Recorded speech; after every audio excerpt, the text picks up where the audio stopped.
You know how some carriers give you so little for your older busted phone you just end up living with it? I don't think so. Verizon lets you trade in your broken phone for a shiny new one. You break it, we upgrade it. You dunk it, doggy bone it, slam it, wham it, strawberry jam it, we upgrade it. Get a 5G phone on us with select plans. Every customer, current, new, or business. Because everyone deserves better. And with plans starting at just $35, better costs less than you think. Hey, folks. Today is Tuesday, December 28th, 2021, coming up on Roland Martin Unfiltered on the Black Star Network. Vice President Kamala Harris, she says democracy is in peril in the United States if the Senate does not pass voting rights legislation. Also, there are 10 major Senate races taking place in 2022. We're going to examine those and look at whether Republicans or Democrats stand a chance of winning those. That could very well determine who controls the U.S. Senate after the midterm elections. Also, Congresswoman Cori Bush, she says that to honor January 6th, the day of the insurrection, throws the Republicans out of Congress. Also, on today's show, a white man who admitted driving into a crowd of Black Lives Matter protesters will not serve any jail time because he participated in a pretrial diversion program. Also, as COVID sends more kids to hospitals, the stress becomes more challenging for nurses. We'll talk to a nurse practitioner who explained why the current healthcare system is at its capacity. Also, we'll talk to the 15-year-old CEO of Gabbybows in our marketplace segment, sponsored by Verizon. The teen entrepreneur recently opened up her own salon in Columbia, South Carolina. Folks, it is time to bring the funk on Roland Martin Unfiltered on the Black Star Network. Let's go. He's got it. Whatever the biz, he's on it. Whatever it is, he's got the scoop, the fact, the find. And when it breaks, he's right on time and it's rolling. Best believe he's knowing. Putting it down from sports to news to politics. With entertainment just for kicks, he's rolling. It's on go, y'all. It's Roland Martin, yeah.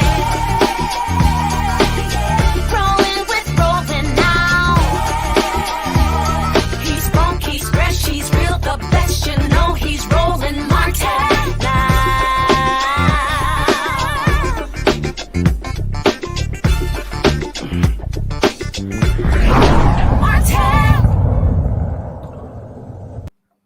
All right, folks, welcome to Roland Martin Unfiltered. As we end 2021, the issue of voting rights continues to be the dominant political issue in Washington, D.C. On Sunday, on Face the Nation, Vice President Kamala Harris was on, and she talked about the United States no longer being the beacon of light in the world if the United States is unable to pass the voting rights bill that have been languishing in the United States Senate, the For the People Act, as well as the John Lewis Act. Here is some of what she had to say on Face the Nation. So the president has also put you in charge of voting rights. Yeah. Then I asked. Yeah. You asked it. You wanted this. you may know I am a child of parents who met when they were active in the civil rights movement. There is so much about this fight for justice and the ideals of our democracy that are part of just my DNA.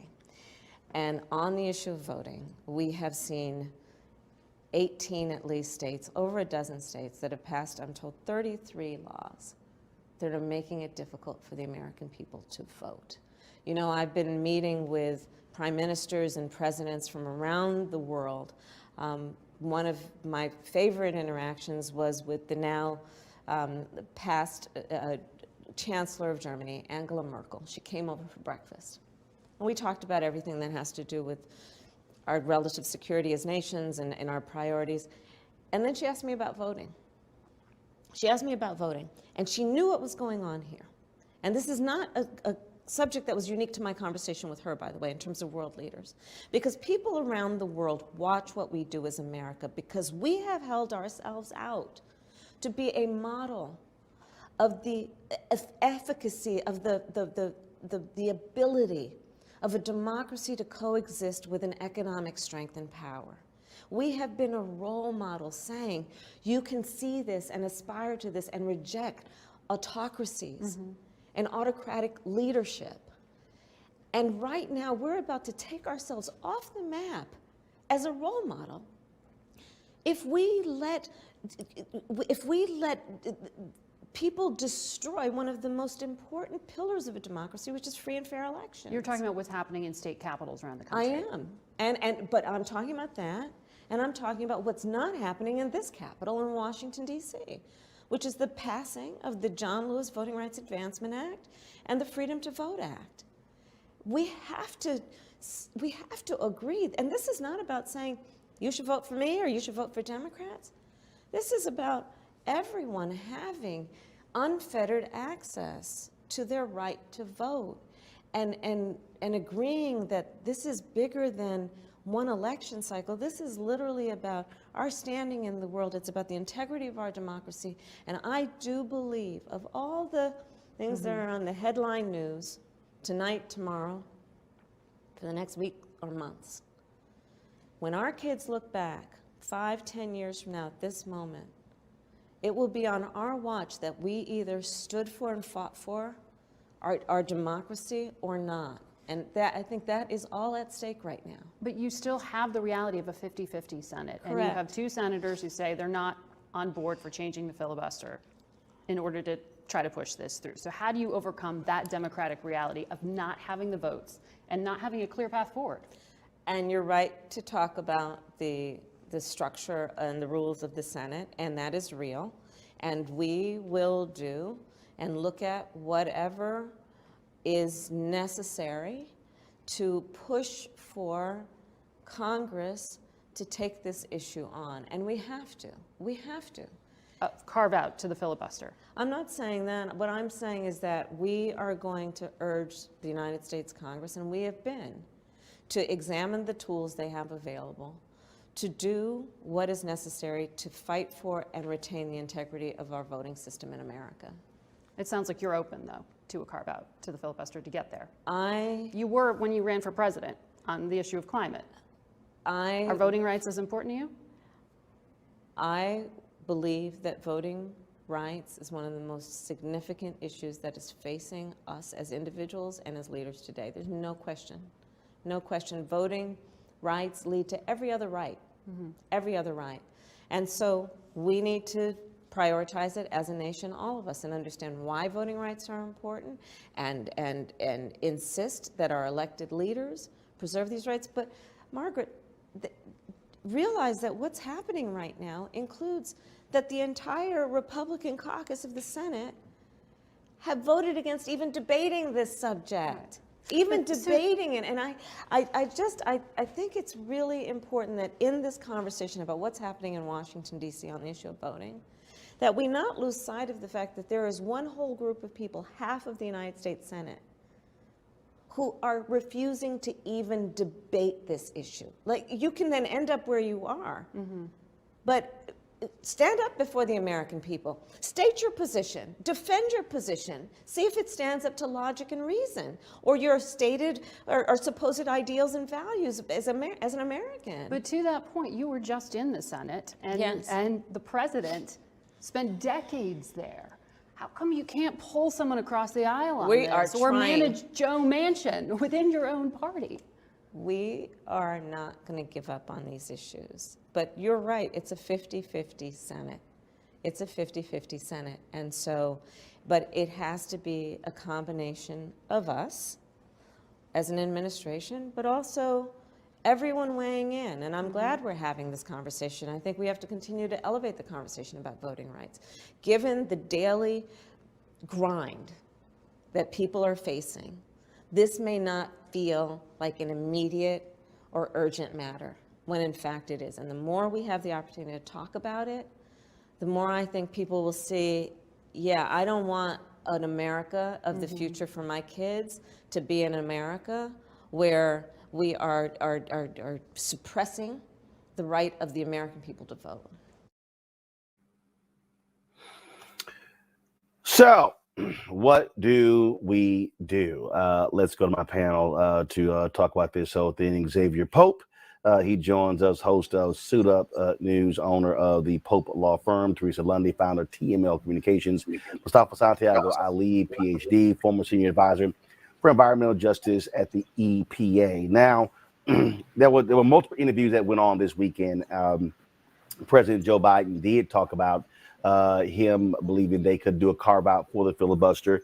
But here's the whole deal. That's great. That's wonderful. But at the end of the day, Teresa, if you don't have Democrats, namely Arizona Senator Kristen Sinema and West Virginia Senator Joe Manchin agreeing with that, it's still not going to happen. It's not. And so it's really incumbent of the Senate to figure out a way around it. But honestly, I think Joe Manchin and some of the others have been very clear about their objective, and the objective is we're not going to pass this. So, I mean, I'm not sure what next steps can actually be done to get around this, but ultimately, if they don't have the votes, if the Senate is not cooperating with one another, if their own party is running a road, then it is time for another plan. There's time for another alteration of ideals, or maybe there's something else that could happen. But I think at this time, when we just don't have the votes, it's time to have that discussion on what you can do to move forward to make sure that states have the protections they need in terms of voting rights. Again, Mustafa, at the end of the day, look, ain't gonna be no Republican votes. It's not gonna happen. And so this has to be done solely by Democrats. And so President Joe Biden and Vice President Harris, they got to figure out some way to convince their own party to go along with this. Yeah, you know, and President Biden continues to have these conversations, at least with Joe Manchin. I'm not sure if it's happening with Sinema or not. I assume that there are some conversations. You know, he has to continue to put pressure, whatever that may look like. But we also have to ask the question, when we see Reverend Barber, and when we see Melanie Campbell, and when we see a number of other folks who continue to put pressure on folks on Capitol Hill, where's the rest of everybody else? You know, all the organizations that say that they support, you know, the democracy and making sure that everybody has the right to vote. We have a responsibility also to be there and continue to push. We also have a responsibility to utilize our dollars in a more effective way of not supporting some of the entities that continue to prop up these individuals. So, you know, it is people power, you know, being there, in whether it's in West Virginia or Arizona or on Capitol Hill, showing up. And then it is also about us using our economic power to let them know that we do not appreciate the actions that they have not taken, and that we will utilize our own actions to make sure that we're continuing to place pressure on them. The thing here, Xavier, is, I mean, it's really not that hard. And that is what you're dealing with is you've got these Democrats who are fearful that if they do this carve out, then Republicans can do the exact same thing if they get in power. Well, they've done it. Mitch McConnell did a carve out to put 2 people on the Supreme Court. They've done a carve out to raise the debt ceiling. So it ain't like it hasn't been done. Yeah, Roland. Just yesterday, Senator Rand Paul tweeted out how to steal an election, quote unquote, seeding in an area heavy with potential Democratic votes with as many absentee ballots as possible, targeting and convincing potential voters to complete them in a legally valid way, and then harvesting and counting the results. In 2021, there have been 19 states that have passed voter restrictive bills. 49 states introduced 440 bills. We talk about selling bills to the public. Many people in the public think that Democrats protecting the right to vote is itself harming democracy, when there's evidence to show this is exactly what Republicans are doing. To focus on the bills that have been passed in multiple states, what they say, how it impacts every single voter, is important to sell to the American public, as well as the dastardly deeds that have been done by the Republican Party that has to be trumpeted over and over and over again. When they've been in power, they've changed the rules to make sure they stay in power. And that's the way they actually play the game. All right, folks, got to go to break. We come back on Roland Martin Unfiltered. We'll talk about the January 6th insurrection. Of course, you have the committee doing their work. Now you have Congresswoman Cori Bush, who says, hey, a great way to focus on that day is to throw out Republicans who were involved in the planning to overthrow the results of the 2020 election. What do y'all think about that? You're watching Roland Martin Unfiltered right here on the Black Star Network.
Folks, Black Star Network is here. Hold no punches. I'm real revolutionary right now. Support this man, Black Media. He makes sure that our stories are told.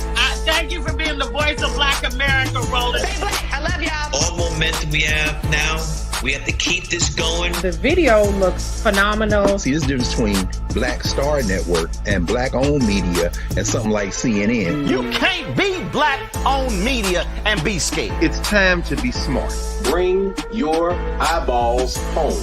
You dig?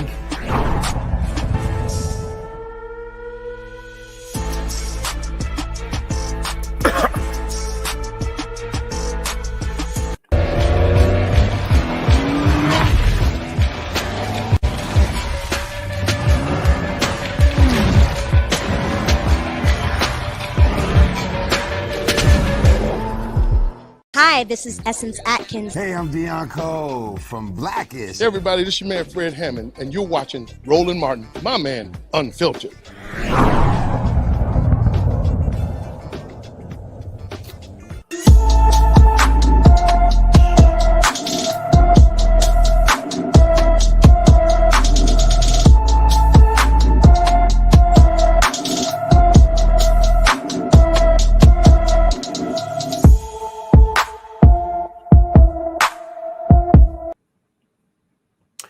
All right, folks, 26-year-old Devin, let me pull this up, please. 26-year-old Devin Trayvon Angel hasn't been seen since October 24, 2021. The Houston native is described as being 5 feet 10 inches tall, weighing 185 pounds, with black hair and brown eyes. Devin has a mark on his nose from chickenpox, a birthmark on his back, and a tattoo on his arm. Anyone with information is asked to contact the HPD Missing Persons Unit at 832-394-1840. It's 394-1840. All right, folks. This tweet was sent out by St. Louis Congresswoman Cori Bush on a couple of days ago. She said we should commemorate the 1-year anniversary of January 6th by passing my H Resolution 25 to investigate and expel the members of Congress who helped incite the violent insurrection at our Capitol. Sounds like a great idea to me. Now, keep in mind what has been going on, Mustafa.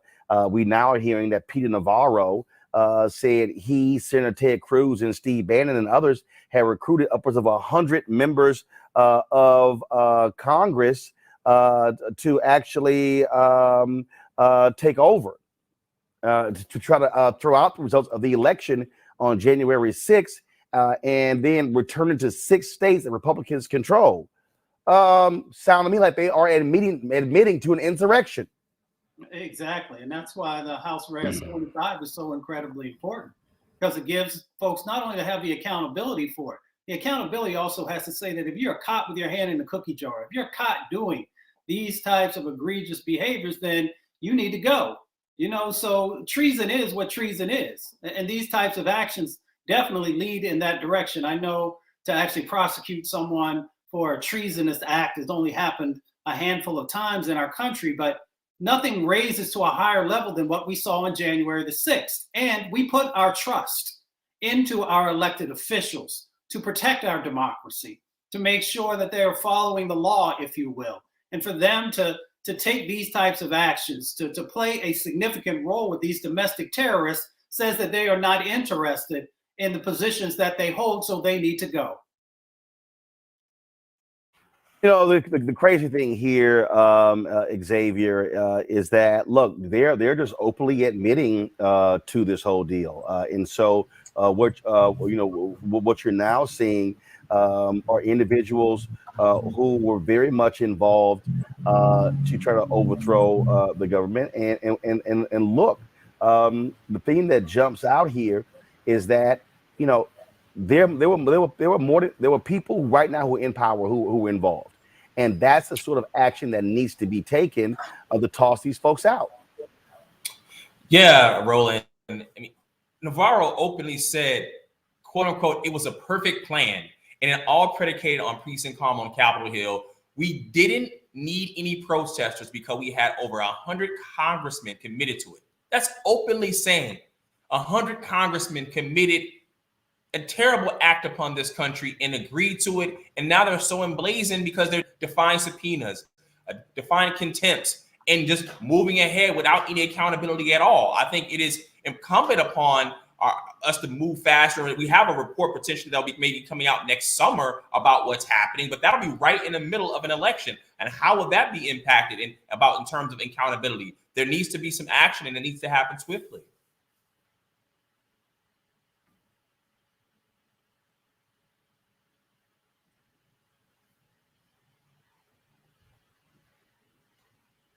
Teresa, go ahead. I agree with the same sentiment. I mean, you know, as we look at some of the efforts that have been in Arizona, Georgia, Michigan, and of course the Commonwealth of Pennsylvania and Wisconsin, about the invalidation of even Joe Biden's presidency, but we also, you know, have to look at some of the issues that has been happening since this January 6th attack and the rollout from it. I mean, there has been an uncovering of so many conversations, so many text messages that has stemmed from the chief of staff of the White House during Trump's presidency, where it's like, you know, enough is enough and it has to be a stop. So I think if we're not holding our members of Congress to a higher, really to their oath by utilizing our taxpayer dollars to do their jobs, I think we're finding ourselves in this position where if they won't hold themselves accountable, how are they able to say that the American people should hold themselves accountable for whatever situation that we're going through? So, I mean, I think the trust needs to go back. I think Congresswoman's bill is something that we likely should probably put on the forefront. But I think, again, more pressure just needs to be given on all sides, because, again, this has been a stain on our nation's capital. This is the story that is in the Daily Beast. Trump advisor Peter Navarro lays out how he and Bannon plan to overturn Biden's electoral win. And what they did was he makes it clear, Mustafa, they were working directly with Texas Senator Ted Cruz and Arizona Congressman Paul Gosar on what they wanted them to do and what they needed to do to not certify the election. They place themselves in this privileged position, and that's why you see these types of actions playing out, where they think that they can share and say and do whatever without there being any repercussions. And that's why we find ourselves in the situation that we do.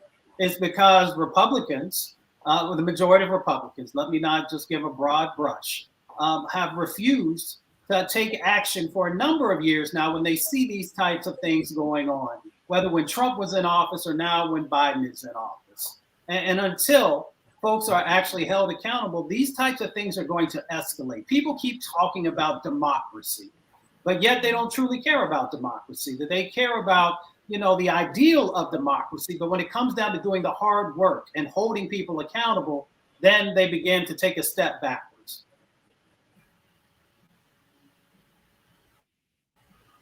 I mean, the reality here, Xavier, is that as far as I'm concerned, and I don't know what Attorney General Merrick Garland is doing, but I think they're moving way too damn slow arresting folks and investigating this. I mean, we're talking about approaching the 1-year anniversary. I mean, for you, is Garland and his DOJ moving too slow? Does it take this damn long? Moving absolutely too slow, Roland. A report like this is caused to trigger Merrick Garland to move along. And we talked earlier in the show about Republicans changing up the rules and one of them prevented Merrick Garland from getting on the Supreme Court. Now we're not even so sure what type of Supreme Court justice he would have been. He really has disappointed us over and over and over again. I know there's a legal process. It does take time, but democracy is at peril. And so it is requiring a nation to act like it's at war, because right now that's exactly what a coup is and what it represents to our democracy. And I think we need to be urgent about what that means to the republic. Teresa, look, the DOJ their investigation has nothing to do with the January 6th committee. I mean, nothing. They can move forward with that. Do you believe that Attorney General Merrick Garland is moving too slow when it comes to prosecuting those folks involved with the insurrection on January 6th? Absolutely. I think the evidence has been pretty clear from the beginning that there has been accomplices from within the elected offices of the White House, in the Senate, and in the House. And I think it's kind of alarming because I feel like this was something, since it did make its mark on our Constitution, that it would be something that would be readily and fastly investigated to the extent of the law. I'm actually, I honestly, until we mentioned that, January 6th is coming up, I didn't actually realize it. And so it's kind of taken back, to that moment of where, how we all felt in that crisis, how, our capital that literally just got finished being refreshed and replenished has been taken over, by insurrectionists, by people that we probably work with, our neighbors, some of them are friends if they're not in camouflage. These are the people that we, speak to on a daily basis. And this is how they act on our Constitution, on other people. And again, for us as in, Merrick Garland, not to be in the urgency mode to understand that there is a huge crisis here that has to, come to a conclusion. But right now, it seems like there is no conclusion that is happening. It seems like, everybody is just kind of dealing with other issues at the moment. And this is not a crisis situation that we need to deal with. But hopefully, I think everybody's been seeing over time the trickle down effect because of this. Because of this, we're not getting voting rights passed. Because of this, we're getting ignored on other issues. Because of this, COVID-19 is still unfortunately unexplained, and people are still not getting the vaccine. But part of it is the overreaching message is people are not trusting our government at this time. This right here, you see this, Xavier. Navarro writes, we see this, we told the Daily Beast, we spent a lot of time lining up over 100 congressmen, including some senators. It started out perfectly. At 1 p.m., Gosar and Cruz did exactly what was expected of them. It was a perfect plan, and it all predicated on peace and calm on Capitol Hill. We didn't even need any protesters because we had over 100 congressmen committed to it. Well, guess what? That's where you haul his butt before Congress, and if he doesn't appear, slap him with a subpoena, stick his ass in jail, and say, fine, you're going to sit in jail for contempt of Congress until you talk. That's exactly the quote I was talking about, Roland. He's openly admitting and gloating, it seems, that we had some help. We had people climbing over fences and breaking through security and all that and looking to hunt down Mike Pence and hang Mike Pence. But guess what? We did this and we pursue this as something that we did was lawful. And I think that's the big portion of it. And also, we've had a 57% increase in Republicans who believe the big lie from January until now. And I think that the time that we're taking to move on it is actually turned now into a rallying cry. And now it's a political position that Republicans are taking so that they can openly admit what they've done and say, this is part of our strategy to win elections. Look, the thing here, Mustafa, is that these folks will do it again. I mean, let's be real clear. They're executing their strategy right now. They have no problem throwing out the will of the voters in order to cheat to win in 2022 and 2024. Without a doubt. We saw the building of this happening around the country in state houses before it happened on January the 6th. So when people act like they're surprised, I'm like, well, where were you? How could you not be paying attention? We had individuals talking about kidnapping governors and doing all these other types of things and rushing into state houses. So we now found ourselves in this moment where, as you said, folks will do this again and again because there are no repercussions for their sets of actions. And until that happens, you're going to continue to be on edge because you're not going to know when the next time it's going to pop off.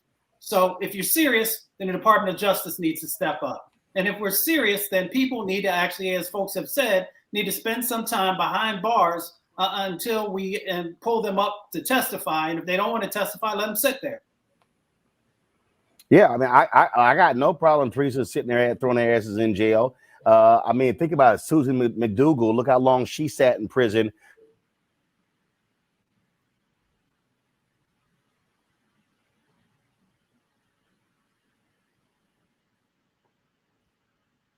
Can you hear me? Teresa, go ahead. Okay. Yes. Sorry that it faded out, but yeah, I mean, look, if they can do it to everyday tax-paying citizens, American citizens, where and again, this is probably Pope's lane when it comes to legal, but if you get subpoenaed and you do not want to actually testify, or I can't think of the word, but essentially, if Congress people do not want to follow the laws of the land, I do believe that there should be some consequences for their actions. It also should be a removal from their seat in representing their district. I'm not sure if there was actually a poll conducted where, it probably should be in terms of how do we hurry up the results of this report. And I think if that report, of the people was actually taken and surveyed and actually released, I think we would have a different conversation on the urgency of this rollout. But again, no one's asking the American people. What they're asking is representatives to just take a overreaching approach and just say, hey, we're just doing our legislative duty, but they're not taking personal accountability. And I think if they did, we'd probably be in a different stance today.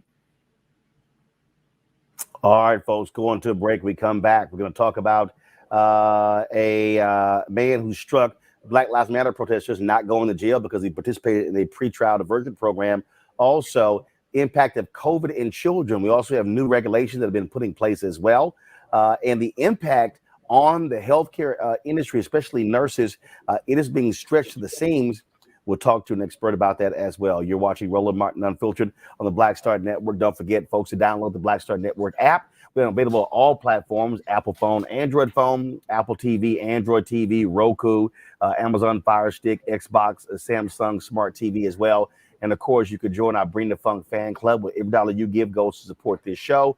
You can give to us, folks, via Cash App, $RM Unfiltered. PayPal is R Martin Unfiltered. Venmo is RM Unfiltered. Zelle, Roland at RolandSMartin.com, Roland at RolandMartinUnfiltered.com. Going to a break. I'll be right back.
When you study the music, you get Black history by default.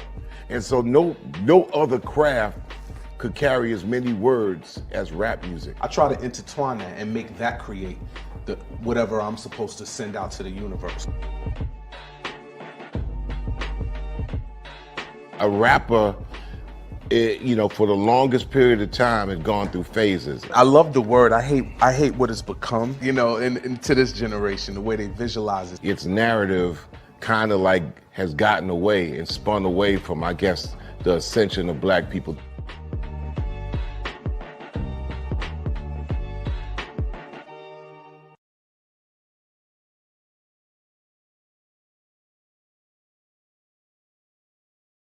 Hi, I'm Eric Nolan. What's up, y'all? I'm Will Packer. Chrisette Michelle. Hi, I'm Chaley Rose, and you're watching Roland Martin Unfiltered.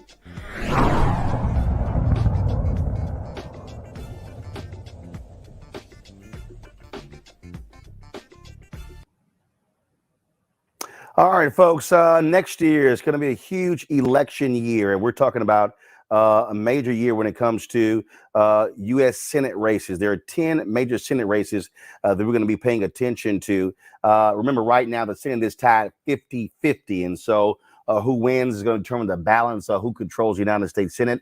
That means who controls federal judges, who controls appointments to the administration. And so the key races we're looking at in Florida, you're going to have, of course, incumbent Senator Marco Rubio facing Congresswoman Val Demings in that particular race. A lot of money is being raised in that race. Rubio, of course, is in the lead there, but he's going to face a stern challenge. The question is, can Democrats get their act together in Florida, where they've been decimated for the last 3 or 4 election cycles? Also in Georgia, you're going to have Senator Raphael Warnock running, trying to keep his seat. You've got, of course, Trump supporting Herschel Walker on the Republican side. He has to win the nomination, and so we're looking at that race as well. You've got in Arizona, you got incumbent Senator Mark Kelly, who is running. The GOP is really targeting that state. And they're looking at supporting the Attorney General of Arizona to face him. You have, of course, in Pennsylvania, where you have an open seat there, where you have the senator who is retiring in Pennsylvania. And so you've got Democrats, a lot of different people running on that side. Malcolm Kenyatta, the state rep. You also have the lieutenant governor who's running. And then, of course, you have Dr. Oz and other Republicans who are running on that side as well. North Carolina is another huge race where you have Tom Tillis, who is, Richard Burr, who is stepping down. But you have, of course, Sherry Beasley, the former state Supreme Court justice, who is running. Then you have several Republicans, including the former governor, Pat McCrory, who is on that side as well. You got Ohio, where you have an open seat. Rob Portman, he is retiring. You have Congressman Tim Ryan on the Democratic side and others who are running. Then, of course, you have Republicans like J.D. Vance and others who are trying to run there. You've got seats in New Hampshire, again, Nevada. You got Wisconsin. You got the brother who is lieutenant governor of Wisconsin, who was trying to win the Democratic nomination in Wisconsin. Plus, you got Missouri. They're concerned there that if the former governor Greitens, who had resigned in a sex scandal, if he wins the nomination, they could hand that seat to Democrats. Let's go to our panel. Xavier, looking at all of these different races here. Look, these are statewide races. They're going to be tough races across the board. Again, you have incumbents in Republican incumbent in Florida, Democratic incumbent in Georgia, Democratic incumbent in Arizona, open seat in Pennsylvania, North Carolina, Ohio, where Trump did real well there. So Republicans hold the lead there. You've got New Hampshire. Then you've got, of course, battleground state Nevada, Wisconsin, and then you got Republican likely leading in Missouri. And so it's going to take a lot of money, but also you're Democrats, you should be focused right now on a ground game. They should be holding town halls. They should be building up the momentum going towards November and not waiting until late in the election cycle to activate Black voters. Roland, the reason why the ground game that you just spoke of is extremely important is because of the new voter suppression bills. And like I said, 19 states being passed is going to trust whether there's a fissure in our democracy and some of the data and polling that the Democrats are going to receive. They might not necessarily be able to rely on them because they could be impacted by the laws that are currently in place. And we still don't know about the debate about how those voting rights will be protected. And so they have to double their efforts to make sure there are as many people as possible that are getting out to vote, that there are any rules or regulations that may be impacting them in terms of their ability to vote. They be able to address that, see it early, find the different communities or counties where they may be an issue, and micro-target voters to make sure they're getting to the ballot box. You also got to connect the dots, Teresa, and that's what's important. And that is walking people through. So, for instance, I saw a story today, I think it was an NBC News story, where they talked about how Black voters have not abandoned Biden, but they have some serious concerns. And of course, we've covered many of these issues. But when you start breaking down, what is going on, when you look at these federal appointments, how Biden has actually made more federal appointments in his first year than any president. He's tied Ronald Reagan. They're going to be advancing a number of more appointments on Friday. And a lot of those appointments are also Black female judges. They have to walk through, as far as I'm concerned, the issues. You got to make it plain, and also what's going to happen if you actually are able to win. Here's what we do know. We know for a fact what is going to happen if Republicans win. Okay. And I can tell you right now, if Stephen Breyer decides to retire from the Supreme Court, Mitch McConnell ain't going to fill that seat as long as he is in control of the United States Senate. They are going to shut everything down. And so Democrats are going to have to make the case to voters, especially Black voters, why they should be elected in those states. And they really have got to activate Black voters in Pennsylvania, the state that you're in. They've got to do a better job of reaching rural Black voters in North Carolina. And they've got to really do well in Ohio as well. Really going into Canton, going into Columbus, Akron, Cincinnati, Cleveland as well, in order to try to win there. You're absolutely right. And I believe we have had this conversation more than 2 years ago about the activation of Democrats and really the Democratic Party and releasing some of those funds and resources to states and to local municipalities that have their own, local jurisdiction prior to the midterms, right? And so now that we're gearing up for that, we're starting to see this overreaching, waiting for, I think, contact per se, right? I think most Democratic parties, they're kind of just silent at this point. and they're just solely focused on some of these races. But I think what the Republicans were doing early on was once Trump had left the office, they were already in activation mode and seeing what states they already controlled and what seats they can actually win.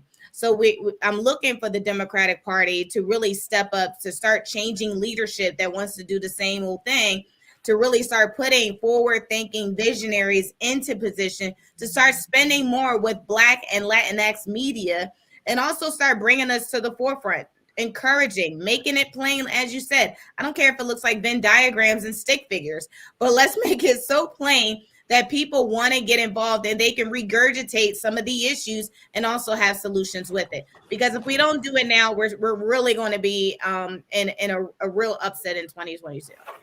Mustafa, again, if you like, again, as we said, right now it is 50-50. And look, if Democrats are able to win that seat in North Carolina, now all of a sudden you go 51-49. You win that seat in Pennsylvania. Now you're 52-48. Let's say if you're able to hold on to Georgia as well. And then of course, you look, it's a statewide race. Republicans have tried to gerrymander Wisconsin as much as possible, but if they're able to defeat that kook Senator Ron Johnson, now you're talking about 53-47. Now, remember, 53-47. Why is that important? Because what you've now done is you've now taken power away from Joe Manchin and Kyrsten Sinema. Exactly. So that's why. So as I'm walking through the math here, people need to understand why these races are critical. It's going to be very difficult for Congresswoman Val Demings, to beat Marco Rubio in Florida, because huge lead there, much better Republican ground game there. And of course, Democrats have done horrible with Latino voters in that particular state. But if you're Democrats, you absolutely are looking at picking off Pennsylvania, North Carolina, and I dare say Wisconsin. Those are the three critical gets for them. Yeah, no, I would agree. It's always tougher to end up winning over top of an incumbent. But Democrats can actually win, and they can expand the Senate. And a lot of folks haven't been calling that out. Republicans have 20 seats that they have to be able to protect, and Democrats have 14 seats that they have to. Now, we understand there are a lot of different dynamics that are going on, and some of those seats, are strongly held.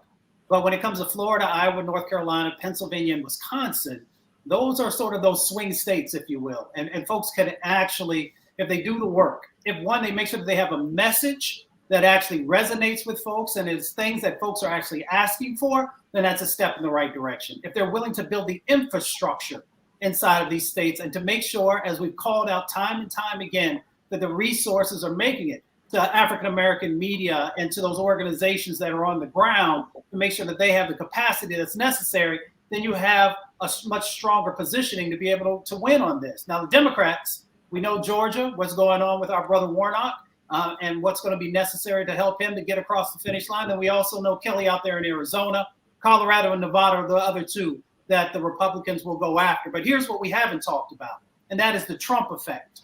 Now, Donald Trump actually gets into this mix, and he begins to play around in the primaries and get some of the crazier people into those positions. And he actually still has enough influence, even though it is waning, to be able to be a factor inside of these sets of races. Then it also puts together a whole new set of dynamics, and it helps Democrats to be able to win in some of these locations. Let me be real clear, Mustafa, Xavier, and Teresa. Real clear. The Republican Party is going to have tremendous enthusiasm on their side. All these Trump crazies, there is no Trump party, Republican Party. It's all one party. And so at the end of the day, Democrats can't play this game. I'm not quite so sure. No, understand there's going to be enthusiasm, and you got to fight enthusiasm with enthusiasm, which means you got to build that up. And if you're Democrats, you can sit around and bitch about, oh, we didn't get this, we didn't get that. I can guarantee you're not going to get a damn thing if they take over the House and the Senate after the 2022 midterm elections. The enthusiasm, Roland, is also going to play out in being deputized to go to different polling stations and intimidate voters. And we also have seen, we saw in Oklahoma where passing a law to protect motorists who drive into protesters. We are there. We also talked about the lack of accountability at 1-6. We are at a point where we don't know if on election day that there won't be so much enthusiasm on the right. There's actual physical violence or threatened violence at some of these different locations, and where votes are being counted, particularly if the races don't go the way of that they expect them to go. Well, keep in mind, we can show at their polling locations too. Yeah. That's See, all that stuff Teresa Fox News was whining and complaining about new Black Panther Party. All right. Y'all want to do something? Show up at their polling locations. They keep passing these laws. All right. We can show up with your stuff too. Absolutely. And I think we're just going to have to find out. Unfortunately, we're kind of at this point where we're just going to have to see what happens. But unfortunately, I think all the signs are written on the wall early on. So it's kind of incumbent of just even on the local level to see what happens.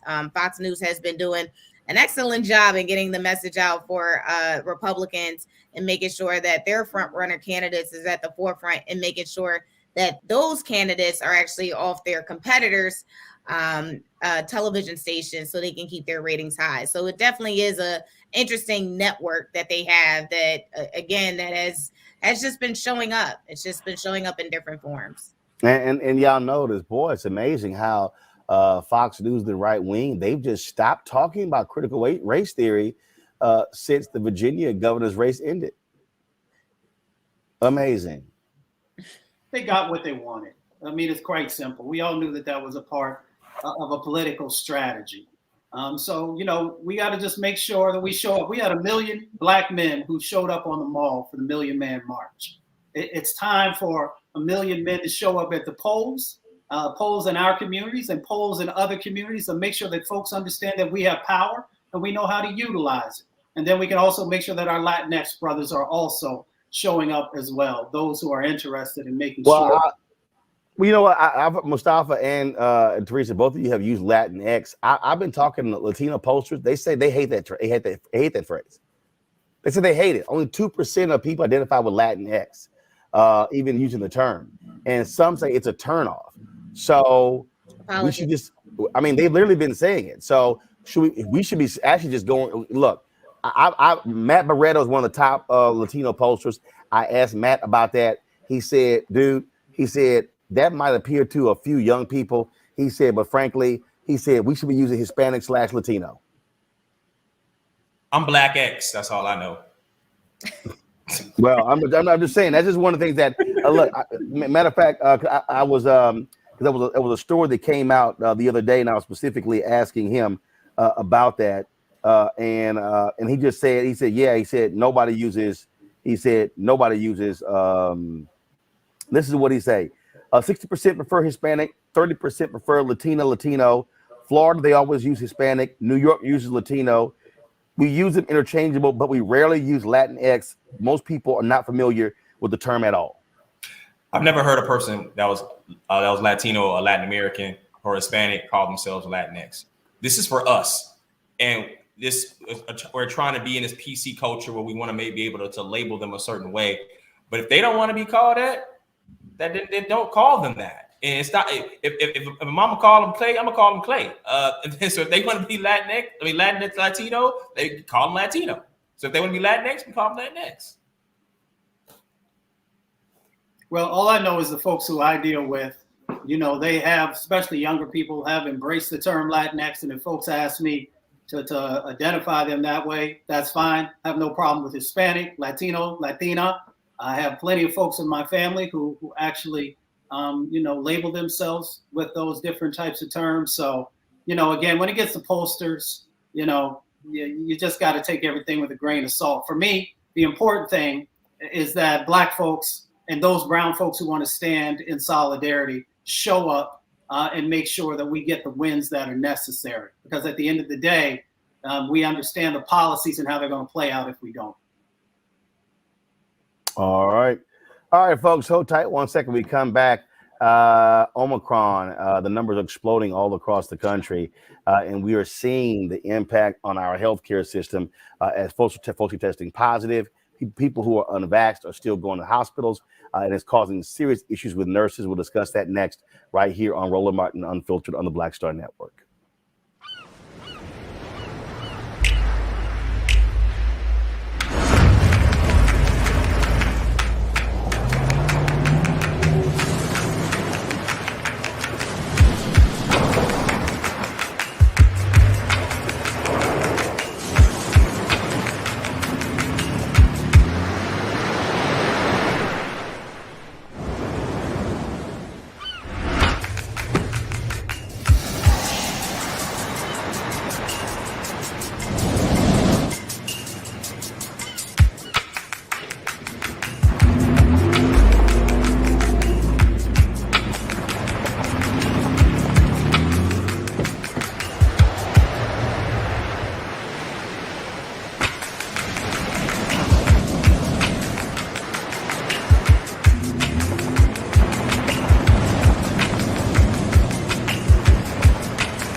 Hey, yo, Peace World, what's going on? It's the Love King of R&B, Raheem Devon. Hey, I'm Cupid, the maker of the Cupid Shuffle and the Wham Dance. What's going on? This is Tobias Trevelyan.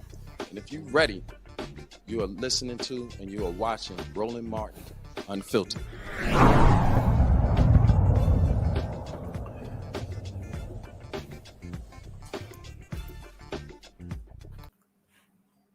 Folks, COVID continues to wreak havoc all across the country. Today, a few moments before the bowl game was supposed to start, UCLA Bruins pulled out of Holiday Bowl against North Carolina State, citing significant problems with COVID-19 and the various protocols. We are seeing the Omicron virus have an impact all across. This is the fourth bowl game that has happened where one team is pulled out of the bowl game. It has happened to the Sun Bowl, the Arizona Bowl, several different bowls that have been going on. We also are seeing, of course, the stress of our system. Nurse practitioners, they are in high demand. Travel nurses, as a result of what's going on. Joining us now from Hartford, Connecticut, is nurse practitioner Wendy Garvin Mayo. She's CEO of the Stress Blueprint. Glad to have her on the show. Wendy, on this very issue we're talking about here, and that is, again, COVID and how we're being impacted. Walk us through what's happening with travel nurses. I know several. They've been spending, I'm talking about several months, almost a year in some places because of the demand for nurses. Yeah, so thank you for having me, Roland. So what I want to say about that is that I'm not sure if everyone knows this, but the nursing shortage is a national crisis. We are definitely in crisis mode, especially with this pandemic. It's more and this crisis actually was before COVID. Oh, so yes, even before COVID hit, we saw a significant number of nurses who were retiring, and then not enough coming into the field. Go ahead. Yes, absolutely. And because of that, because we're in the pandemic, nurses have left the field, which has really increased the nursing shortage. So travel nurses were used to really help fill that gap. But what you're seeing now is that utilizing travel nurses, and there's many articles out there that support this, is like putting a Band-Aid over an open fire hose. And they are still having the same issues that, nurses are having, nurses that are hired by healthcare institutions, such as stress, burnout, mental and physical exhaustion. So everyone is really feeling this impact of COVID-19, and it's only going to get worse. All right. So in terms of where we are, okay, are we seeing a replenishing from nursing schools? What is being done? Is this the issue of pay? Is it an issue of just the grind? So how do we confront this shortage? Yeah, so I want to break that down a little bit. So in terms of pay, travel nurses are paid a lot more than nurses who are hired by an institution. So a travel nurse in my city can make $500,000 in 3 months. whereas a nurse who is hired by an institution can make about $95,000 a year. Right. So that's a problem that causes a divide.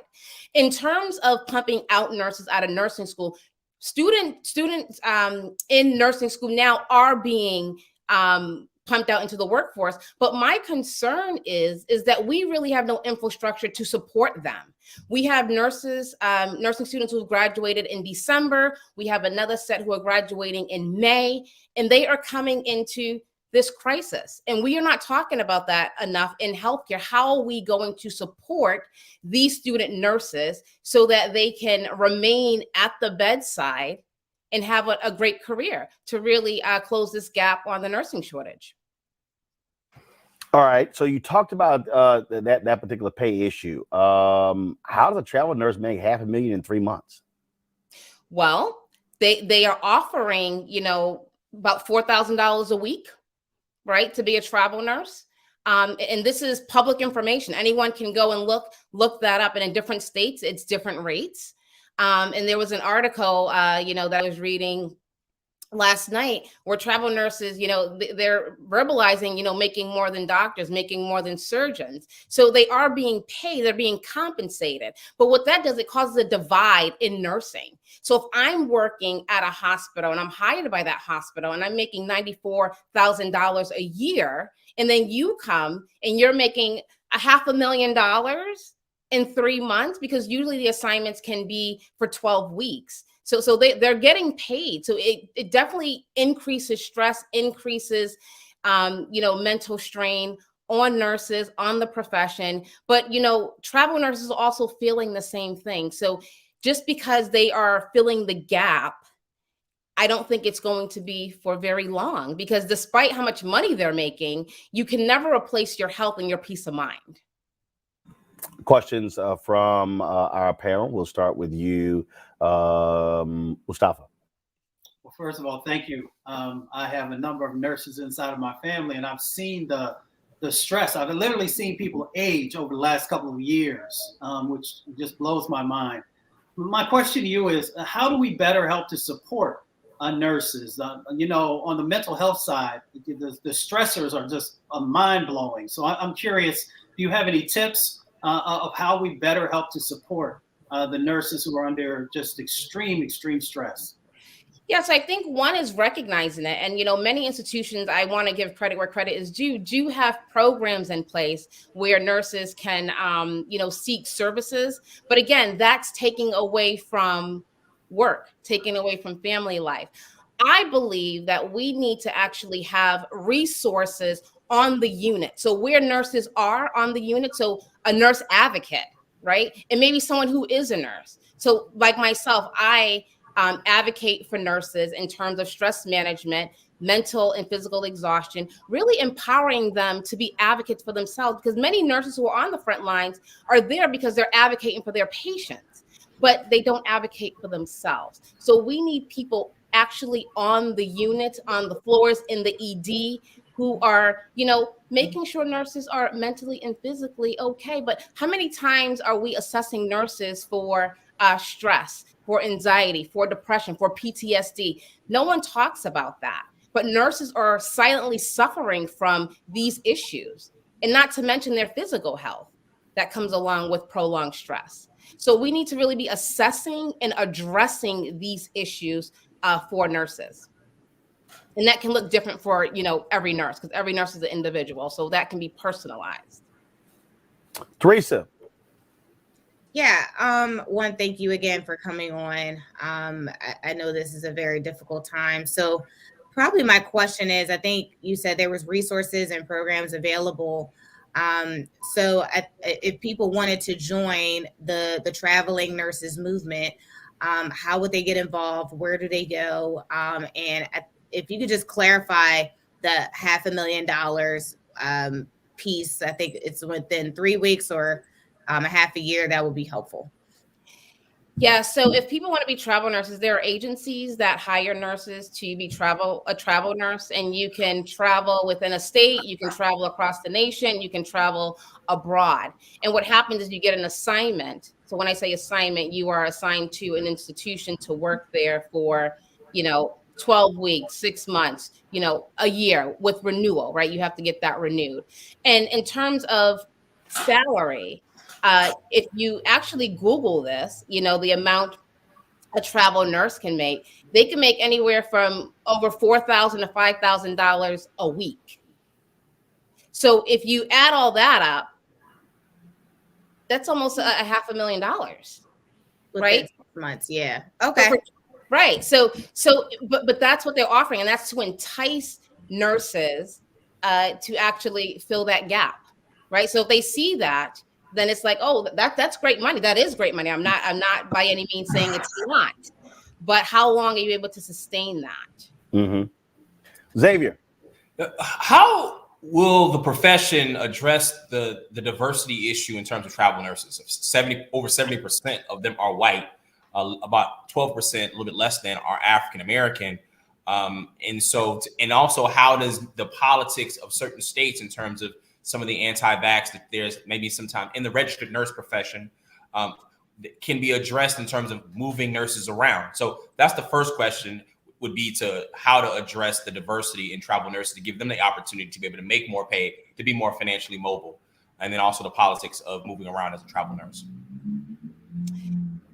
Yeah, so in terms of diversity, anyone who's an RN, African American, white, Hispanic, doesn't matter ethnicity, can apply to be a travel nurse. It is a personal choice.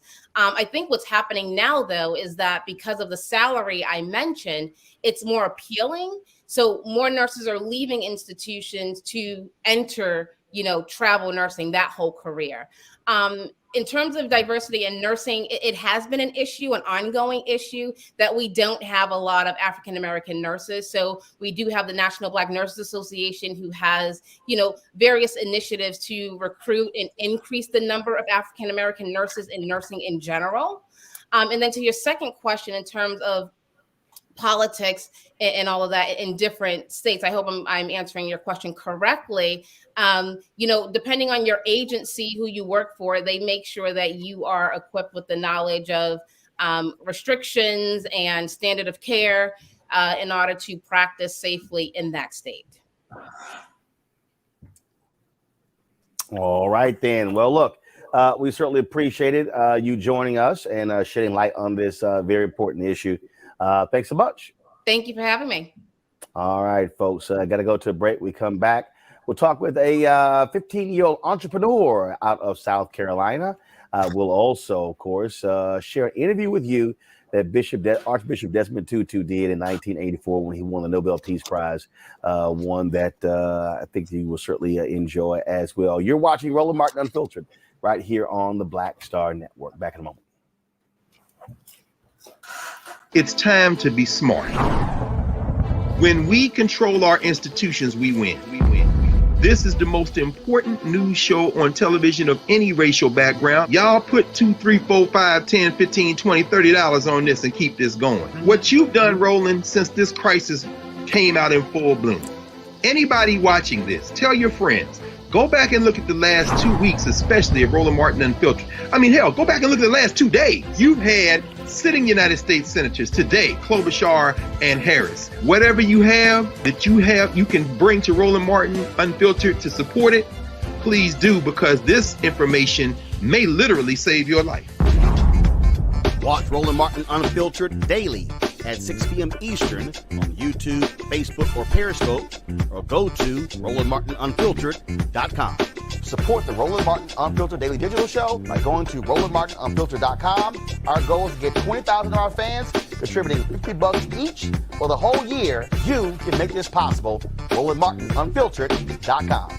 All right, folks, charges against a white Indiana man who drove his SUV into a group of Black Lives Matter protesters have been dismissed. Joshua Carey completed the requirements of a pretrial diversion program and had 6 months to meet the following criteria. Admitted he committed the 3 offenses as charged, 2 counts of leaving the scene of an accident and 1 of criminal recklessness. He did not commit a criminal offense for 180 days. He paid a $274.50 diversion program fee within 30 days, and he completed 24 hours of community service at a nonprofit. Of course, he drove his car through them in September 2020. Look, we're going to see more of this. But the problem is you've had these people pass these laws in these red states, Xavier, basically saying that people are immune from being charged if they drive through protesters.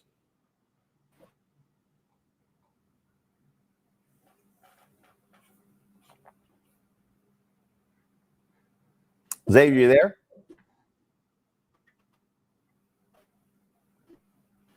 Xavier, can you hear me? Mustafa, can you hear me? Yes, I can. Go to you. I mean, look, again, these laws have been passed, giving people the right to run over protesters. Yeah, you know, we continue to lose our humanity, and it's being driven by many of these laws, the ones that you just called out in a number of red states. So we're going to end up losing more people's lives. You know, it has all been put in place because they saw the power that the Black Lives Matter movement generated by bringing so many folks out, bringing enthusiasm, but also accountability. And because of that power, and because the huge numbers of people who were willing to get engaged, they had to figure out a way to actually sort of stamp that down. And that's where a number of these laws have come into place. So now they're just putting more people, and we all know that a car can be considered a weapon, especially if you run into somebody, you kill somebody. We saw the sister in Charlottesville who lost her life. So, you know, we really got to get this stuff in check, because if we don't, more people are going to get injured and more people are going to lose their lives. Teresa? Yeah, I totally agree. I think the protesters, one, they need to be held accountable, but also they need to ensure that when they are protesting, they are doing it the right way and the safe way. I think sometimes we miss the point when it comes to protesting, and part of it is the delivery of how the message is being handled. So looking forward to more protesting, more standing in attention in order to get the right action for the issue or the solution. Xavier. A couple of seconds ago, how Oklahoma passed a law to protect motorists who drove into protesters. So you have legislators that are openly wanting to punish protesters by basically by making vigilantes out of citizens. Then when I have McCloskey's over at the RNC, and then you have judges that protect people like Kyle Rittenhouse from going and shooting protesters. That's the type of country that we're living in. And then a guy gets to go through a pretrial diversion program and throw his hands up like, it's like it never happened. We can't. That is anarchy, and that is a side that is producing and basically radicalizing a certain segment of Americans to go and make Black people and people who support Black causes targets. Let's talk about this story out of Illinois, where a family is demanding answers after their loved one was found hanged before Christmas. Chicago police are calling this a suicide, but the family of Irene Chavez, 33 years old, they're not buying it.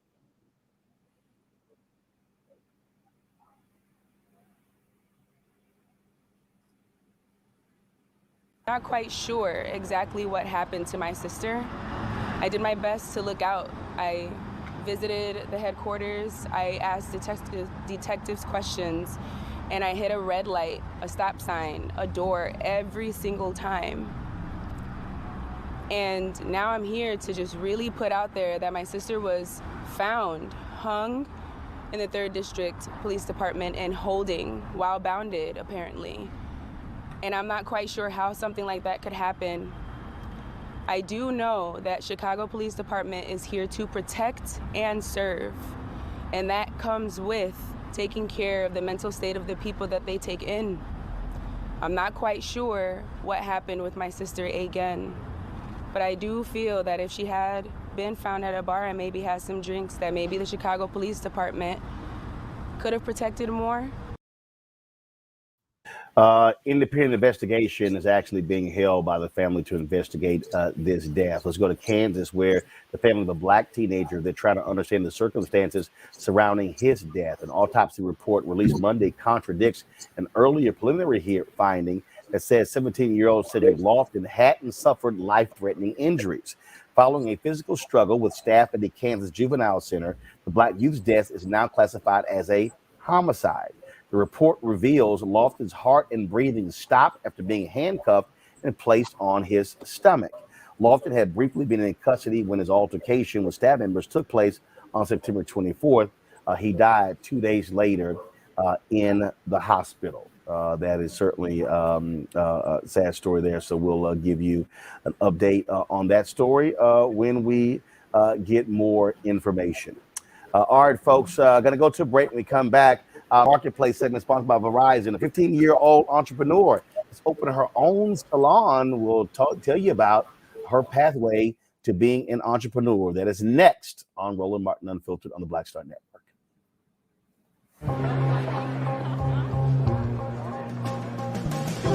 Are the stars out tonight?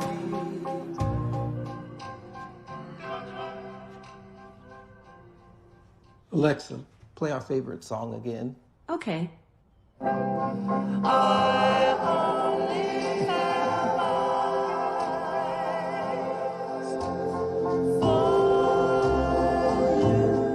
You know how some carriers give you so little for your older busted phone you just end up living with it?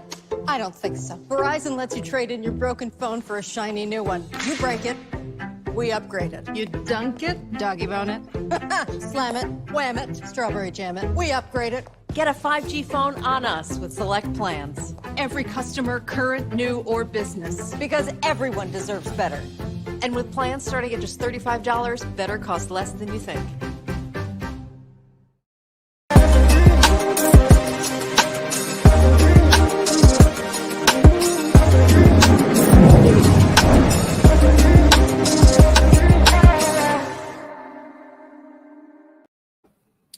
Folks, she's shipping orders of barrettes and plant-based hairstyle products to all 50 states and 13 countries. Now, 15-year-old Gabby Goodwin, who is the CEO of Confidence, has launched her own salon. She joins us now from Columbia, South Carolina. Gabby, how you doing?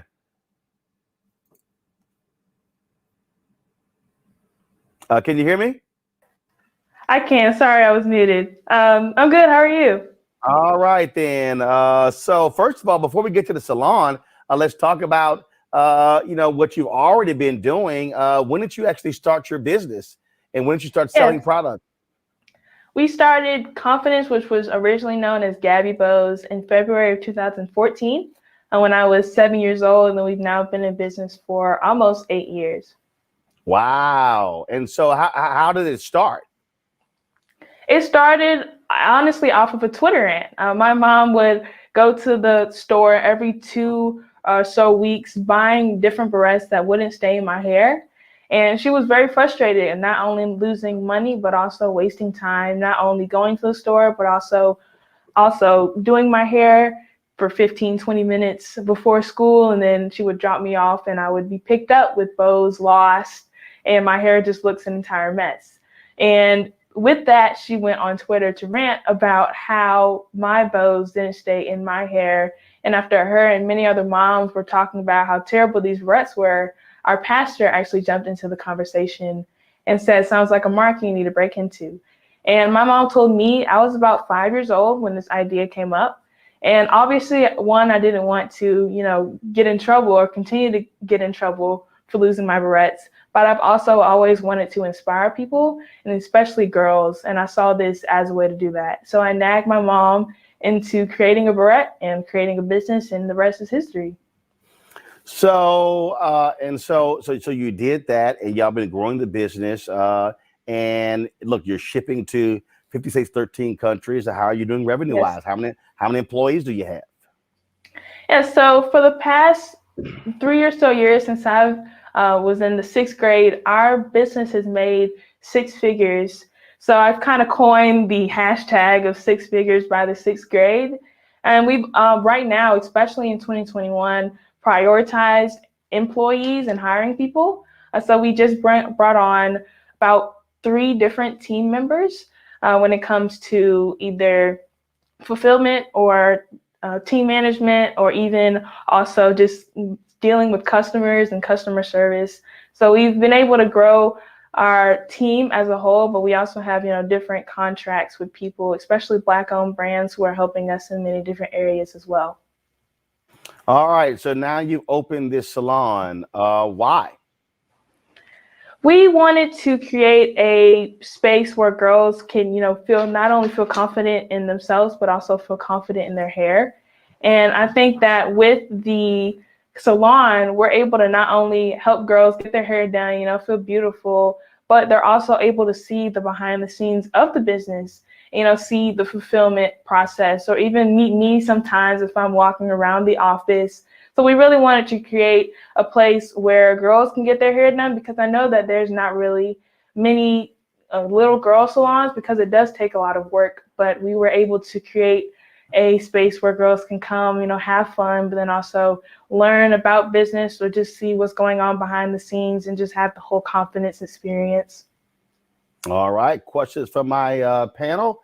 I will start with you, Teresa. Yeah. Hey, Gabby. I really honestly don't have a question, but I just want to say I'm very, very proud of you. It does take a lot of ambition, a lot of creativity and vision. Being a little girl myself, I know I would have loved a shop like yours, other than going with my mom to her hair salon. Right. It's one of those bright ideas that I think more people should, open their doors to you. So if you're looking to come in Philadelphia, please reach out. Yes, we're definitely looking to franchise, and definitely that is an opportunity that we would love to take as well. So thank you so much. Xavier. Gabby, I'm so proud of you. I have a 16-year-old daughter, so it's really great to see. I literally text them during this segment, my two youngest kids, and I say, you're never too young to start a business. You've been in business for 8 years now. In your beginning of your journey, did you expect following your vision would then give jobs to people and impact their families and communities and create pathways and being a great Black woman entrepreneur? Yes, I've always seen that inspiration or aspiration, I guess. I've always wanted to be able to, do that, and not only, be a light in my family, but also in my community around me and just around the world as well. So I definitely really wanted to be able to create jobs for people, be able to inspire girls who look like me and help them know that they can do whatever they want to do. It doesn't matter, how old they are, or how, if they're Black or not, or just there's many stereotypes that I feel like a lot of Black girls go through, especially in the workforce, and especially, if you're a young entrepreneur, you can go through a lot. But I wanted to be able to show girls, and still want to this day, that they can also be CEOs just like me. And we've not only been able to do that, by selling our products, but we also have an academy, our Mommy and Me Entrepreneurship Academy, where we have over 50 girls who are selling our products under our brand. So they have their own business and they're learning different entrepreneurship skills. And through that, we're able to help them, grow out of their shell like I did through entrepreneurship, and just help them learn things that they can, use when they grow up and either work in the workforce or work for somebody else, or even start their own businesses and work for themselves. So I definitely wanted to be able to create opportunities for many different people, and I'm glad that that's becoming a reality. Mustafa. CEO, good one. I like the way that sounds. What has been the greatest lesson that you've learned in the time that you've been leading your organization? The greatest lesson that I've learned is just to be confident in myself. I mentioned before that my confidence has blossomed through entrepreneurship. And before everything kind of got big, or our business started to gain traction, I was really shy growing up, and I didn't really want to talk to people that I didn't know, or I was just really quiet. And in business, you have to be the opposite of that. You have to go outside your way, or go out of your way and talk to people, especially at, vendor shows. And we started that route early, going to vendor shows, every single week. And through that, and also doing interviews, speeches, I was able to kind of grow out of my shell and really be the person that I am today. And I'm glad that I've been able to do that and learn, because, if I didn't have entrepreneurship as my I guess, outlet for my confidence, I wouldn't have been able to, know how to speak in front of people or how to be confident in myself, especially as a young Black girl. And also just another thing that I also came up with, this is a quote that I came up with when I was probably about 10, and it is "No is just an abbreviation for next opportunity." And I've been able to also learn that because, even though I may be young, I may be cute, and people want to support me, there were a lot of no's heard, in this process. And there still are no's that I hear on a consistent basis. But I've always learned that, or I've learned over time that even if you hear no, that doesn't mean it's the end of the world or the end of your business, but it can be, a next opportunity for your big yes that you're waiting for. All right, then. Well, Gabby, certainly congratulations. First of all, where can people go online to see your products? Yeah, so you can go to Gabbybows.com. That's on the screen. It's GABBYBOWS.com. We are also in some online retail stores. You can go to Bloomingdale's.com, Target.com, and we'll be partnering with Macy's.com next year. But then there's also different retail stores or local beauty supply stores around the world that you can also find on our website too. All right, then. Gabby Goodwin, CEO of Confidence. We appreciate it. Thanks a lot. Thank you so much for having me. All right. Thank you so very much. All right, folks. Some sad news. The NFL just announced that legendary broadcaster John Madden has passed away at the age of 85, died unexpectedly this morning at his home in California. He set the gold standard when it came to broadcasting. But before that, he, of course, led the Oakland Raiders to a Super Bowl title. And so John Madden has passed away at the age of 85. Let me thank Teresa, Mustafa, and Xavier for being on today's show. I want to thank all three of you for being with us as we, of course, been focused on today's news. I'm gonna go to a quick break. We come back. I want to end today's show, folks, with the interview done with Archbishop Desmond Tutu after he won the Nobel Peace Prize in 1984. We want to share that with you as we reflect on his passing at the age of 90 on Sunday. You're watching Roland Martin Unfiltered right here on the Black Star Network.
When you study the music, you get Black history by default. And so no other craft could carry as many words as rap music. I try to intertwine that and make that create whatever I'm supposed to send out to the universe. A rapper, for the longest period of time, had gone through phases. I love the word. I hate what it's become, and to this generation, the way they visualize it. Its narrative kind of has gotten away and spun away from, I guess, the ascension of Black people.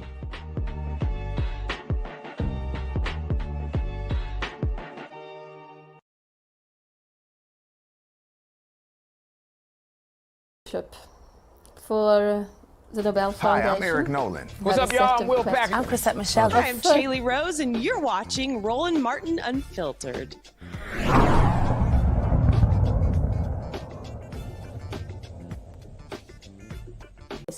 What, in your opinion, makes a good leader? What qualities? Yes.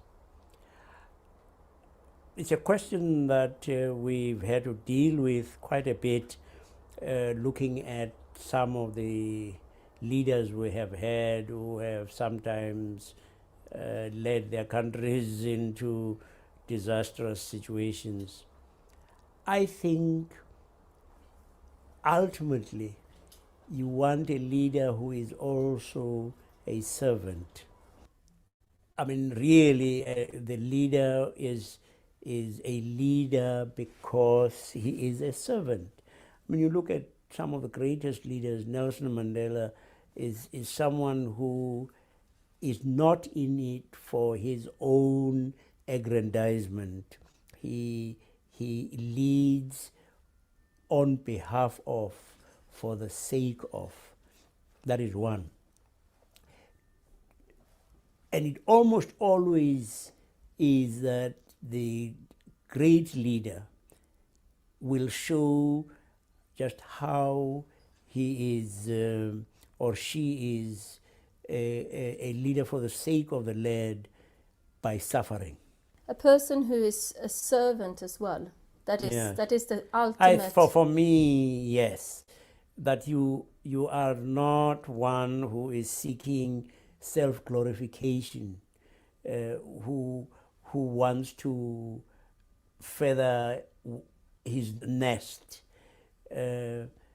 Just say at I mean, you can look at Mother Teresa or Mahatma Gandhi, the Dalai Lama. You'll see that a great characteristic is they are doing something, sacrificial in a way for the sake of those they are serving, and suffering. Well, the Dalai Lama has been in exile for 50 years. Nelson Mandela was in jail. Mother Teresa lives with the poor. She lived with the poor. Mahatma Gandhi, you could go on. Martin Luther King. And then the great leader is someone who is inspiring, inspires his followers, her followers. Aung San Suu Kyi.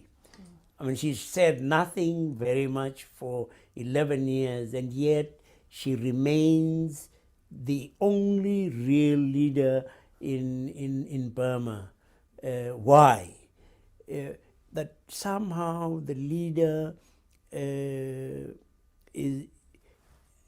encapsulates and somehow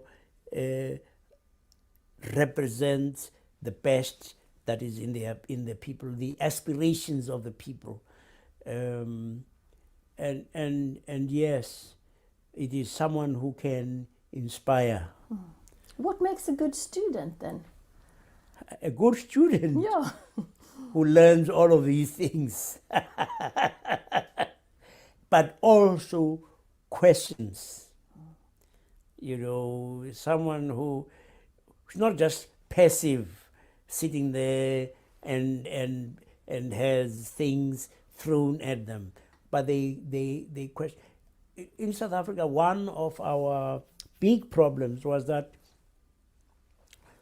our education system seemed to tell people what to think instead of teaching people how to think, and saying, we want you to have questioning minds. We want you to be, in a sense, skeptical. You must say, I don't believe this until I have proof that that satisfies me that is so. We mustn't. We have often confused authoritative with authoritarian. You know, the authoritarian says, you must do this because I say so. Authoritative says, well, prove whether it is true or not. And because this one has built up a credibility, when they say something, you say, ah, yes, this person, when he says, I want you to try to forgive, he speaks authoritatively because he has gone through a process himself where he showed that he could forgive. In the same line, what makes a good and working environment then?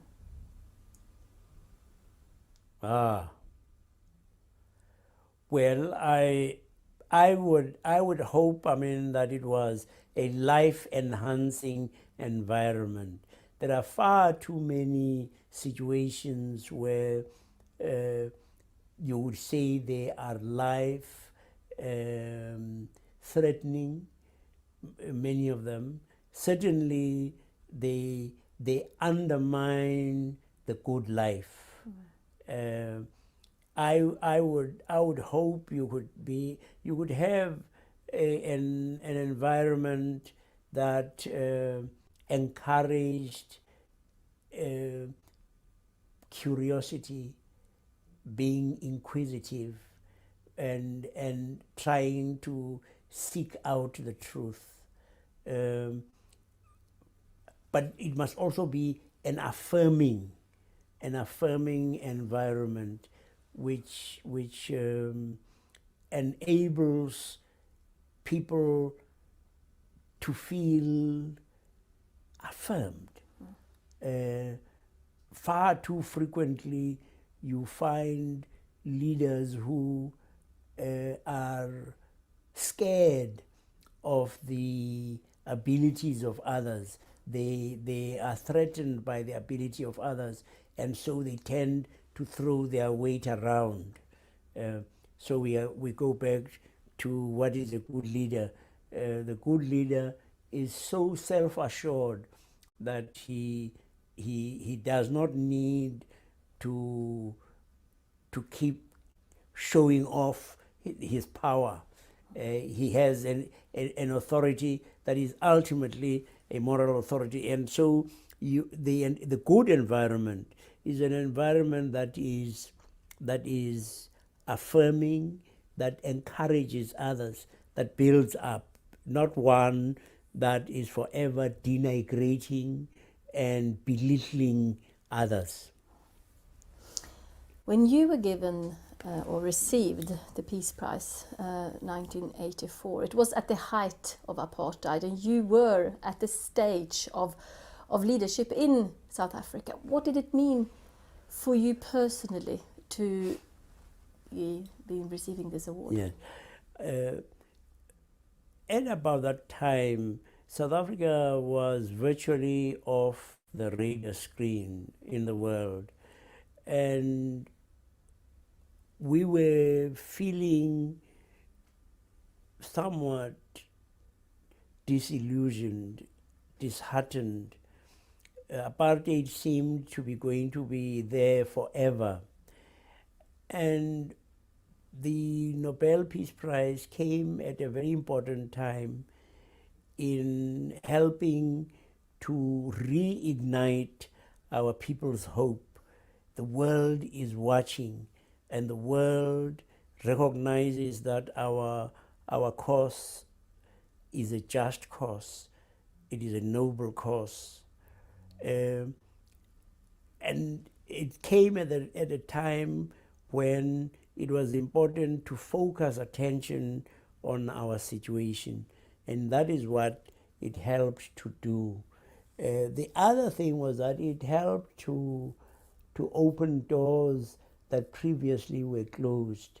I had been trying to get an invitation to the White House, and up to that point had failed dismally. But as soon as it was announced that I had been awarded the 1984 Peace Prize, word came from the White House. I didn't have to ask them. They said, oh, the president will receive you in the Oval Office. And I've sometimes said to people too, one of the funniest things about getting the Nobel Peace Prize was that you were turned into an instant. You were turned into an instant oracle. Things you said before you got the Nobel Peace Prize, and which people had ignored. When you repeated these things now after getting the Peace Prize, people said, wow, isn't that? Everybody was paying attention that they hadn't previously done. Mm-hmm. What did it mean at home in relationship to the apartheid regime? Were you not afraid, or at times, that they would try to stop you being as forward as you were? Yes, but I mean, that was part of, as it were, the normal course of things. That if you are involved in a struggle, you realize, I mean, that there are going to be casualties, and the perpetrators of injustice would want to deal with you, and so you just had to be prepared for that. But the prize also obviously increased our profile, and possibly helped to some extent in protecting us. Were you born a rebel, Rouse, what do you think? As the title of the new biography is. I'm actually very shy. You know, people don't believe this, that in a way I was self-effacing. And I don't remember that I was, well, rebellious, no. In fact, I was quite a nice young guy. You know, I mean, I look back and say, when you compare us with some of the things that you young people have been doing, oh, I was very docile. I mean, very, very docile. I mean, look at how long we accepted inferior education, whereas young people in 1976 refused. You know, no, I don't think that I have a rebellious streak in me. I'm very, very dull and very safe. But you made people see what was right and wrong in the apartheid system. Yes. And what is your driving force? I always say to people that I became a leader in the struggle against apartheid by default. Our real leaders were either in jail or in exile or serving banning orders and so forth. I really am amazed at how God can use almost any kind of instrument, and I was one of those instruments that God used in our particular situation, and it's been a very great privilege. Yeah. Do you think that the Peace Prize in any way have made you that there comes with a task for the future as well? Yes. It's a wonderful privilege and honor, but it also has obligations. I mean, and sometimes we have tried to recognize that you no longer, as it were, belong just to yourself. You to some extent are now a servant of the world, and for instance, a few years ago, as Nobel Peace Laureates, we said we wanted to go and see Aung San Suu Kyi in Burma, and we were not allowed. We went to Thailand, but it was a corporate action on the part of Nobel laureates, peace laureates, acting together on for a specific purpose. And generally, we have seen that we have a voice that the world tends to listen to when a number of us get together and make a statement about a particular issue.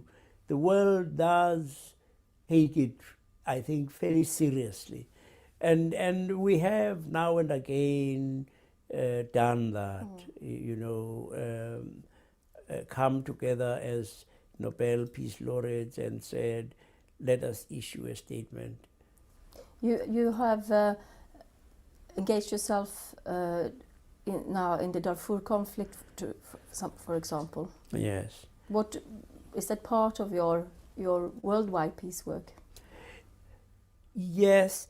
As you probably know, there was an initiative called the Elders that was an initiative of Nelson Mandela and Graça Machel. And we are hoping as elders, you know, to say, well, this is a global village, and elders in the village are thought to be repositories of wisdom and experience and perhaps some authority. And we would hope that we would use all of these for the benefit of humankind and to look at areas which are problematical, which have conflict, and see whether we can make a contribution. We hope we can make that kind of contribution, a useful contribution in bringing about a resolution of the problem in Darfur. We were also going to be or are involved in Zimbabwe, Burma, the Middle East, you know. What other issues, apart from the serious conflicts that we are seeing, engage you today? I believe that you are also very engaged in environmental issues. Yes. Well, very recently we had a wonderful service in Tromsø in Norway, in the Arctic Cathedral, where they had a service to mark World Environment Day, and they were speaking about climate change. And we had a woman bishop from Greenland who spoke about how global warming was already thinning the ice, and so they can't skate easily over the ice. It's too thin. So it's affecting their way of life. They cannot go hunting as easily as they used to. And then they had someone from the Pacific Islands who was saying that the level of the sea was rising so much, it was flooding their islands, and it was destroying their vegetation, the trees, because the salt water was seeping into the roots. And then they had someone from Africa who was speaking about how conflict was arising in her community because of the scarcity of grazing. And of course, you know, therefore part of the reason why there is conflict there is that there is competition for ever reducing pasture.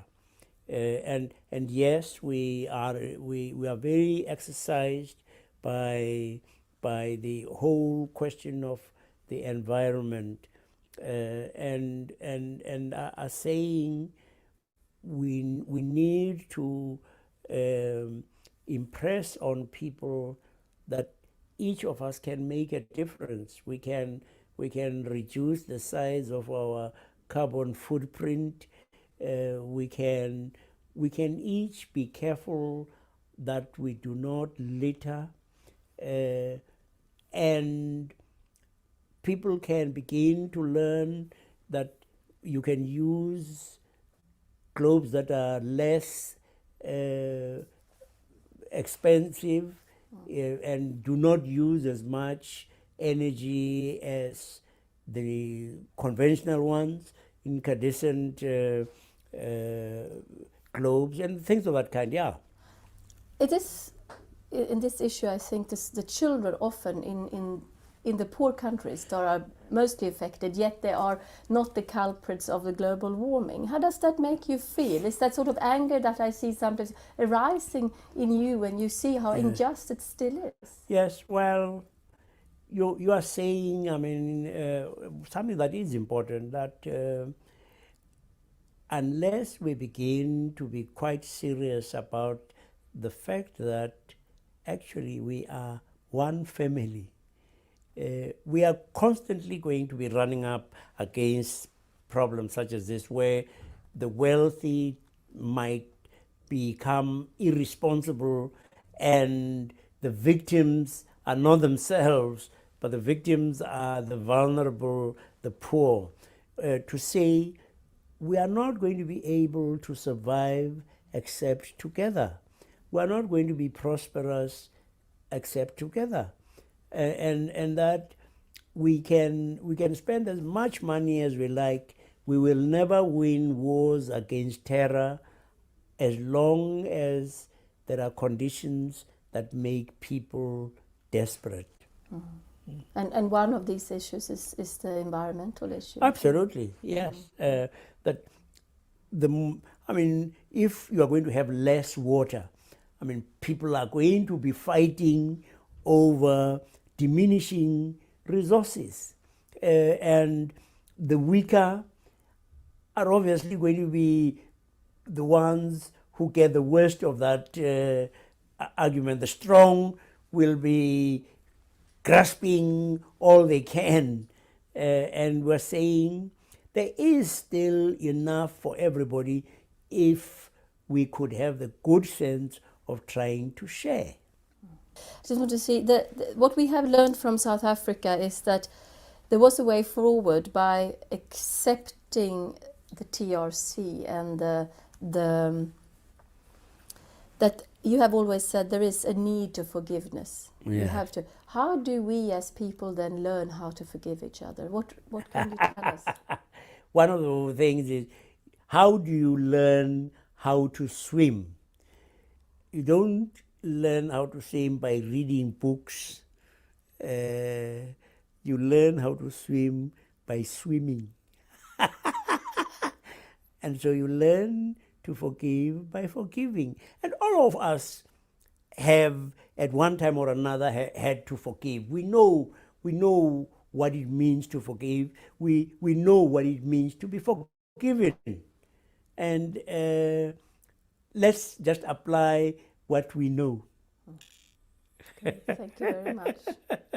God bless you.